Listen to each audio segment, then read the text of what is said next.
اللہ کے. محتاج کس کے ہیں؟ اللہ کے. بس اللہ کے سامنے گڑ گڑاؤ, اللہ کے سامنے ناک رگڑو, اللہ کے سامنے بولو میں محتاج ہوں, میں بھکاری ہوں تیرے در کا. باقی ہر ایک کے سامنے میرے بھائی سر اٹھا کے جینا سیکھ. اور دیکھو مرد کی اللہ نے یہ اس فطرت رکھی ہے کہ اپنے ماتحتوں کے, آپ کے ماتحت اچھا سلوک کرے نا, آپ 20 گنا بڑھا کے اچھا سلوک کرو ان کے ساتھ. ہمارے حضرت مفتی رشید احمد صاحب رحمہ اللہ تعالیٰ کی طبیعت میں بے انتہا استغنا تھا, بہت استغنا. استغنا سمجھتے ہیں؟ یعنی وہ اپنے آپ کو کسی کا محتاج نہیں بناتے تھے کبھی بھی. لیکن ہم نے دیکھا کہ ہمارے حضرت کی کوئی ذرا سی خدمت کر لینا, حضرت کو پتا چلتا تھا نا یہ دل سے خدمت نہیں کرنا چاہتا, حضرت کبھی بھی خدمت نہیں لیتے تھے اس سے. حضرت فرماتے تھے میرے محسنین صرف میرے ماں باپ ہیں اور میرے استاذ, اس کے علاوہ میں کسی کا احسان نہیں لیتا. ایسا سر اٹھا کے جیے ہمیشہ. لیکن ہم دیکھتے تھے اگر حضرت کی کوئی ذرا سی خدمت کر دے, بہت معمولی سی, اتنی دعائیں دیتے تھے, اتنی دعائیں, ہمیں شرمندگی ہوتی تھی, ہم نے کون سا تیر مار لیا بھائی, یعنی کیا کر لیا ہم نے, اتنی دعائیں, اتنا خوش, اتنا خوش. یہ عزت دار لوگوں کی علامت ہوتی ہے کہ وہ کسی کے محتاج نہیں ہوتے, لیکن کوئی ان پر تھوڑا سا احسان کرے تو رپلائی میں وہ تھوڑا نہیں, وہ بہت زیادہ. کیونکہ احسان کے بدلے میں اگر آپ احسان نہیں کرتے تو اس کو استغنا نہیں کہتے, اس کو تکبر کہتے ہیں. استغنا الگ چیز ہے. دیکھو کچھ لوگ کیا ہوتے ہیں, کسی نے آپ کی خدمت کر دی ہے تو کون سا تیر مار دیا اس نے, ہمیں کسی کی خدمت کی ضرورت نہیں ہے. دیکھنے میں تو لگے گا آپ بہت اونچے ہیں, لیکن یہ اونچے نہیں, آپ کا کھوپڑی کیا ہو گئی ہے, آؤٹ, آپ میں تکبر ہے. بھائی کوئی خدمت ٹھیک ہے, آپ اس کی خدمت کے محتاج نہیں ہیں, لیکن اگر اس نے خدمت کر دی ہے نا تو آپ اس کو رپلائی ایسے دو کہ جیسے آپ کو بہت ہی اچھا لگا ہے, آپ کو ضرورت تھی. ہم نے بڑوں کو دیکھا ہے, تھوڑا سا آپ خدمت کریں گے تو رپلائی اس کا بہت اچھا. نبی صلی اللہ علیہ وسلم کی کیا سیرت ہے, حضرت ابو بکر نے نبی کا ساتھ دیا نا تو کوئی نبی پہ احسان کیا بولو نا, کیا ہو گیا بھائی.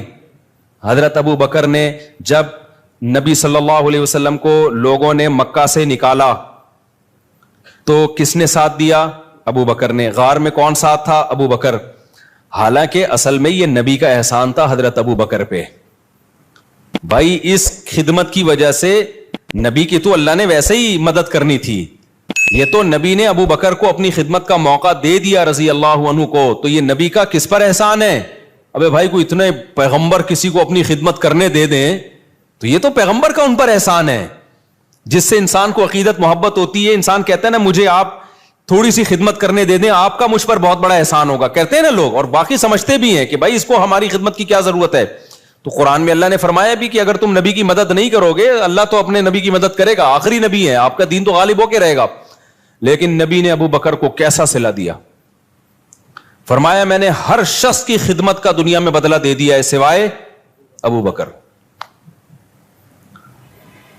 یہ مبالغہ ہے, ورنہ ایسا کیسے ہو سکتا ہے. نبی کی برکت سے ابو بکر کو ایمان ملا, لیکن آپ صلی اللہ علیہ وسلم نے سکھایا ہے.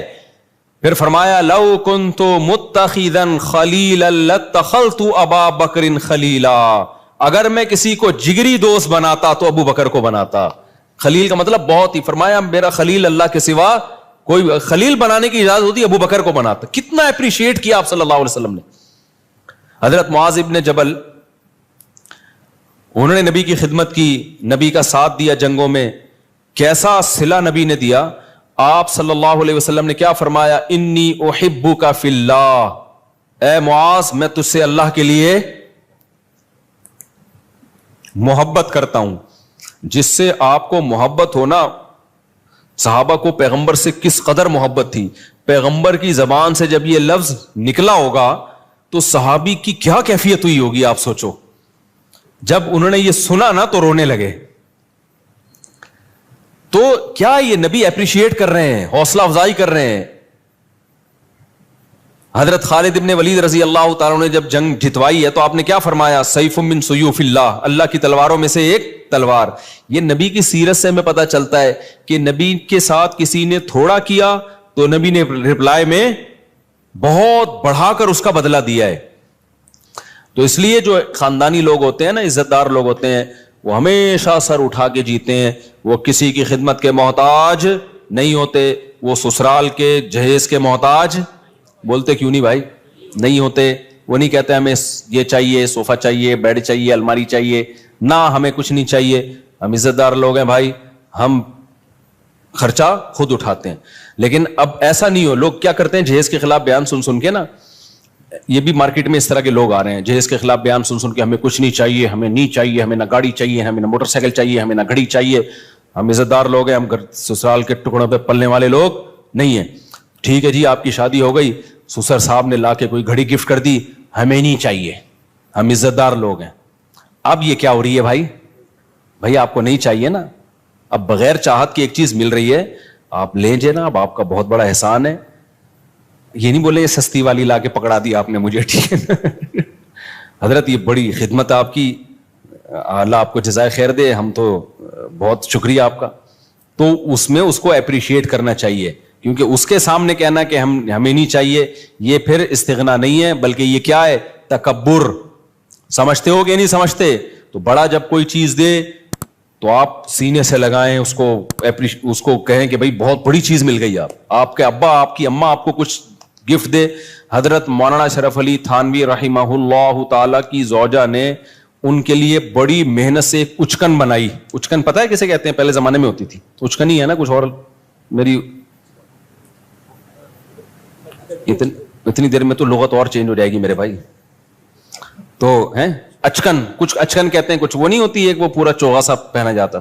اب مولانا تھانوی رحمہ اللہ کا مزاج نہیں تھا ایسی چیزیں پہننے کا, اور ان کے گھر والوں نے اتنی محبت سے اتنی محنت کر کے بنائی تو وہ وہی پہن کے نکل گئے گھر سے باہر. لوگوں نے کہا یہ آپ کیا پہنا ہے؟ انہوں نے کہا یار اتنی محبت سے اس نے بنائی ہے.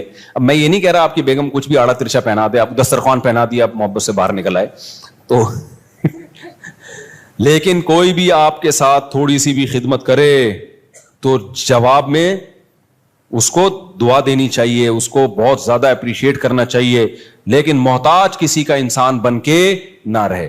ایک طرف لوگ بہت زیادہ ٹینشن میں, بچوں کو مارنا پیٹنا, ہر وقت برا بلا کہنا, یا گھر میں ایسا ہر وقت ماحول بنا کے رکھنا, اور ایک طرف گورا ہے اس نے ٹینشن فری بنا دیا. یہ دونوں چیزیں فطرت سے کیا ہے؟ بغاوت. اسلام ہے وَكَذَلِكَ جَعَلْنَاكُمْ أُمَّةً وَسَطًا. اسلام نے کہا نہ ساری خواہشات تمہیں نہیں پوری کرنے دوں گا میں, بہت ساری جگہوں پہ تمہیں اپنی خواہش کو کچلنا پڑے گا. تمہاری وہ لگژری لائف ہو ہی نہیں سکتی جو غیر مسلم کی ہوتی ہے. شراب پینے کا دل چاہے گا نہ, پابندی ہے. بوڑھے ماں باپ کی بات میں کر رہا تھا, وہ ڈانٹتے ہیں ڈپٹتے ہیں, آپ نے برداشت کرنا ہے. اس سے سب سے بڑا فائدہ پتہ ہے کیا ہوگا؟ جب آپ اپنے بچوں کے سامنے اپنے بوڑھے باپ کی برداشت کرو گے تو سمجھ لو آپ کا بڑھاپا اب جنت. نہیں آئی میرا خیال ہے بات؟ آپ کا بڑھاپا کیا ہے؟ جنت. آپ کا بچہ سیکھے گا بھائی ہماری پرمپرا ہے کہ بڑوں کے سامنے آواز, دیکھو میں 1 گھنٹہ تقریر کروں نا کہ باپ کے سامنے مت چیخو, باپ کی خدمت کرو, خدا کی قسم اس کا 1% شاید اثر ہو جائے. لیکن میرا باپ زندہ ہو اور میں اولاد کے سامنے ان کی خدمت کر رہا ہوں اور باپ کی مار برداشت کر رہا ہوں, وہ مجھ پہ ہاتھ اٹھا رہا ہے مگر میں اس کے سامنے آواز اونچی, مار کھا کے بھی میں مسکرا رہا ہوں. یہ 6 گھنٹے 10 گھنٹے کے بیانات اور کتابیں ایک طرف, اس سے آپ کے بچے کو جو موٹیویشن ملے گی نا, وہ سمجھ جائے گا بھائی ہمارے ہاں ہوتا ہی یہی ہے کہ باپ کے سامنے آواز نہیں بلند کی جاتی. اس کو رائٹ ہے کہ وہ مارے, وہ ہاتھ اٹھائے, اس کو یہ حق دیا ہے خدا نے. اب تک ہمارا کلچر بچا ہوا کیوں تھا؟ باپوں کے سامنے ماؤں کے سامنے چیختے نہیں تھے. کیوں بچا ہوا تھا؟ اس لیے کہ دیکھتے آ رہے ہیں باپ. اب سیٹ اپ ختم ہو گئے نا, تو شادیاں دیر سے ہو رہی ہیں, بچے پیدا ہی ایسی عمر میں ہوتے ہیں کہ آپ کے باپ کا انتقال ہو چکا ہوتا ہے. یہ بھی ایک بڑا نقصان ہے. پہلے لوگ بچے دیکھتے تھے ہمارے ابا اپنے ابا کی ایسی خدمت کر رہے ہیں. ہم نے ایسے خاندان دیکھے ہیں کہ دادا بیٹھا ہوا ہے نا, مجال ہے کوئی منہ سے آواز بھی نکال لے, وہ پتہ چلتا تھا واقعی دادا ہے. اب دادا ایک لقب رہ گیا, محلے کا دادا آ رہا ہے. جو سچی مچی کا دادا ہے گھر میں اس کی کوئی 2 ٹکے کی ویلیو نہیں ہے, وہ بیچارہ کھانسنے کے لیے ہے بس, اس کی کھانسی سے بھی تکلیف ہوتی ہے, جراثیم پھیلا رہا ہے گھر میں بیٹھ کے وہ. تو اسی طرح میرے بھائی جو عورت شوہر کے سامنے آواز پس رکھتی ہے, اس کی بیٹیاں بھی کیا کرتی ہیں؟ تبھی کہیں کہ رشتہ لینے کے لیے جایا کرو نا, تو یہ دیکھا کرو میری ساس کا میرے سسر کے ساتھ ایٹیٹیوڈ کیسا ہے. یہ بہت امپورٹنٹ بات ہے. اگر وہ ساس اپنے شوہر کی غیبتیں کر رہی ہے, اور وہ میرے میاں ایسا ہے تو بیوقوف ہے, مجھ سے پوچھو کہاں شادی کرنی ہے کہاں نہیں کرنی, ان کو کیا پتا بیچاروں کو. اور وہ چیخنا چلانا چل رہا ہے, تو سمجھ لو کہ 90% چانس ہے کہ آپ کی بیگم بھی آپ کو طبیعت سے ایک لگایا آپ نے تو آگے سے کیا کتنے لگائے گی, وہ 4 لگیں گے رکھ کے. یہ ہوتا ہے مارکیٹ میں, چلتا ہے یہ. تو یہ تو ماحول ہے بھائی نبی صلی اللہ علیہ وسلم کے. دیکھو میں جب نیا نیا دین کے علم کی طرف آیا نا, تو مجھے بہت زیادہ اشکال ہوتے تھے کہ نبی صلی اللہ علیہ وسلم نے ہر چیز زبان سے بتا کے لکھوا کے چلے کیوں نہیں گئے. آپ بتا دیتے پڑوسیوں کے یہ حقوق ہیں, گھر والوں کے یہ حقوق ہیں, فلانوں کے یہ حقوق ہیں, یہ حقوق ہیں, پوری زندگی ایک مرتب کر کے چلے جاتے. نہ فقہ جو مرتب ہوا ہے نا پیغمبر کی سیرت سے ہوا ہے, پیغمبر سے عمل کروایا گیا ہے. کیونکہ نبی کا کام صرف مسئلہ بتانا نہیں ہے, مسئلے پہ شریعت پہ لوگوں کو چلانا ہے. چلانے کے لیے ضروری ہے کہ صحابہ آپ کو خود چلتا ہوا دیکھیں اس پہ.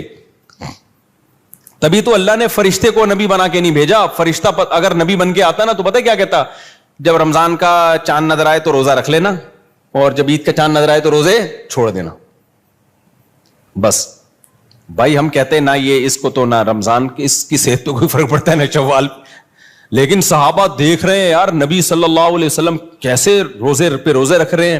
تو جب تک انسان کا عمل سامنے نہیں ہوتا موٹیویشن نہیں ملتی ہے. دیکھو میں ایک اور مثال دیتا ہوں. صلح حدیبیہ کے موقع پہ مشرکین مکہ نے صحابہ کو عمرہ کرنے سے روک دیا. اب عمرے کا احرام باندھا ہوا ہے سب نے.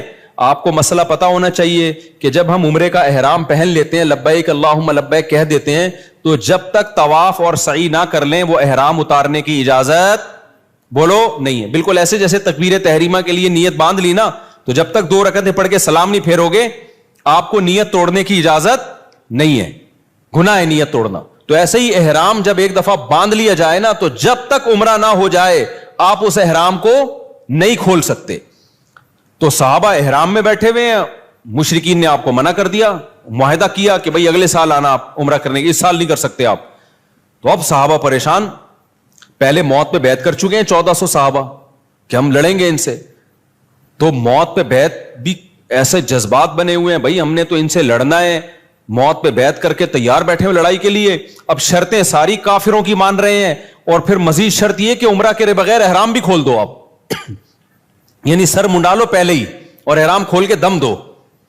تو یہ تو اور ان پہ شاک گزرا کہ بھئی یہ تو ذلت در ذلت در ذلت ہے, ہم کیسے مشرکین کے کہنے پر ہم عمرہ چھوڑ دیں اور سر منڈا کے احرام کھول دیں, یہ تو بڑا مسئلہ ہے.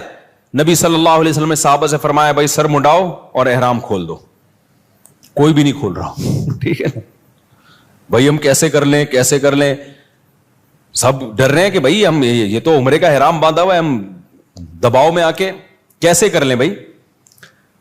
تو آپ صلی اللہ علیہ وسلم پریشان ہو گئے کہ بھئی میں سب کو کہہ رہا ہوں کہ سر منڈا لو اور احرام کھول دو, لیکن کوئی بھی نہیں کر رہا یہ کام. آپ کہہ سکتے ہیں بھئی صحابہ نبی کی نافرمانی کیسے کر رہے ہیں. دیکھیں نبی کی حکم کی 2 حیثیتیں ہوتی ہیں. بعض دفعہ آپ صلی اللہ علیہ وسلم کوئی حکم دے رہے ہوتے ہیں, صحابہ یہ سمجھتے ہیں شاید یہ کوئی سیاسی حکم ہے, یعنی ہماری آسانی کے لیے دیا جا رہا ہے, یہ کوئی واجبی حکم نہیں ہے, ہماری آسانی کے لیے. عزیمت اسی میں ہے کہ عمرہ کیا جائے. ہوتا ہے نا بعض دفعہ آپ کسی کو اجازت دیتے ہیں, چل بھائی چھٹی کر لے, تو آج تو چھٹی کر لے. وہ ٹیچر چاہتا ہے کہ سبق ہو لیکن کہتا ہے کر لے چھٹی, تو طالب علم کہتا ہے نہیں سر ہم پڑھیں گے. ایسے ویسے مارکیٹ میں ہے نہیں, لیکن ایک مثال دے رہا ہوں میں. تو اور اتنے اچھے ٹیچر بھی نہیں ہے کہ آپ کا چھٹی کرنے اور کیا نہیں پڑھو, وہ بھی کہتا ہے جا.